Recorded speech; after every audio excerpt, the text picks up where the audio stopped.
मधुश्रावणी। हरे हरे। आवाज की दुनिया के दोस्तों, माता पिता केवल जन्म देते हैं, भाग्य अपना होता है। नलिनी के प्रसंग में ये बात साफ तौर पर दिखाई देती है। अगर ऐसा नहीं होता तो वह एक गरीब विधवा की बेटी होकर इतने बड़े घर की रानी कैसे बन जाती। पद्मश्री ने सपने में भी ऐसे घर वर के बारे में नहीं सोचा होगा। वैसा रिश्ता हुआ।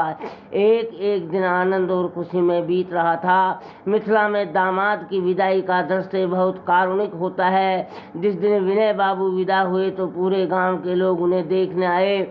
पद्मश्री ने अपनी क्षमता अनुसार जमाई को विदाई में कपड़े और सामान दिया। सभी की आंखें आंसू से भरी थी। संतोष की ये बात थी कि वह बहुत जल्दी मधुश्रावणी आने वाली थी।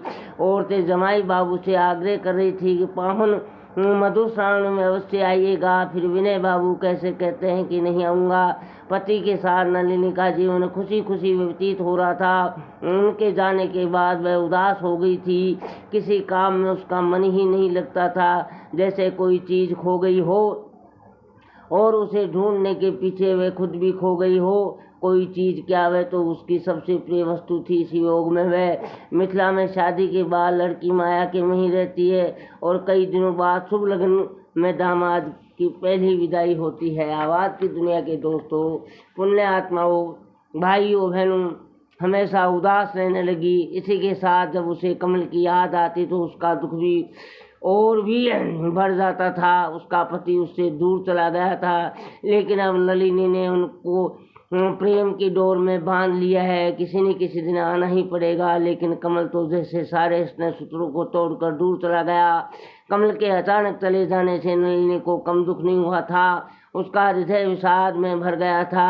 वह प्रसन्न रहने की कोशिश करती थी, लेकिन उसके चेहरे को उदासी घेर लेती थी। कमल चला गया, किधर गया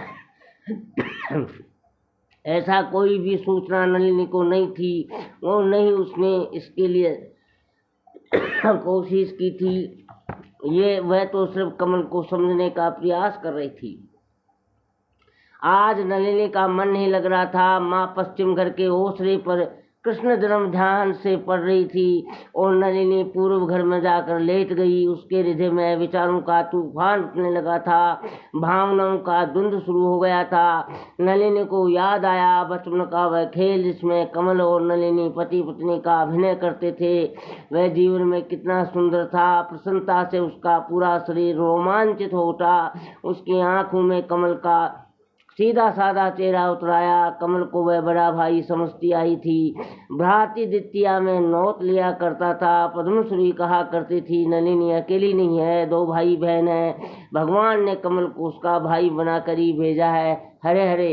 आवाज़ की दुनिया के दोस्तों, नलिनी के उस दिन की याद आ गई। एकादशी का व्रत किया था। कमल और वह महादेव के मंदिर में जल चढ़ा कर आ रहे थे।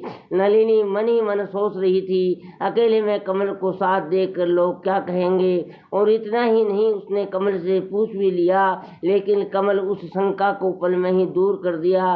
2 भाई बहन को देखकर लोगों के हृदय में जो भाव उठता है, ये कितना निष्कपट कथन था। जैसे हृदय भात तृतीया भैया दूज में बहन पान सुपारी से भाई का हाथ पूछती है। पुण्य आत्माओं, सज्जनों, उठकर गले में आ गया हो। कमल के बारे में इस तरह की कई बातें नलिनी सोचती रही। नलिनी के प्रति कमल का स्नेह बनावटी नहीं था। वह जब भी पटना से आता तो नलिनी के लिए कुछ न कुछ उपहार अवश्य लाता था। ये उपहार ज़्यादातर पुस्तकें होती थी। नलिनी के पिता नलिनी को भारती बनाना चाहते थे, लेकिन वे तो बचपन में ही छोड़कर दुनिया से चले गए। नलिनी आज तक जो कुछ पढ़ पाई है वह कमल की सहायता से। वह कभी स्कूल नहीं गई, किसी मास्टर से नहीं पढ़ी, फिर भी कमल की कृपा से उसे साहित्य का भी थोड़ा बहुत ज्ञान हो गया था। मित्रों, सज्जनों, वही कमल आज छोड़कर चला गया। फिर इसका दुख नलिनी को कैसे न होगा। वह उदास हो गई। वह समझ नहीं पा रही थी कि कमल को किस बात का दुख हुआ कि वह ऐसे रूठ कर चला गया। उससे कौन सा अपराध हो गया था वह समझ नहीं रही थी। कमल के प्रति उसके हृदय में अगर दूसरी भावना जागी तो वह क्षण थी। मनुष्य को जीवन में कदम कदम पर भ्रम का सामना होता है। वही भ्रम अगर आकर्षक हुआ तो शंका की छाया से दूर की चीज हो जाती है। नलिनी के हृदय में वही भ्रम था, लेकिन कुछ दिन के बाद क्षीण उद्वेग का अंत हो गया।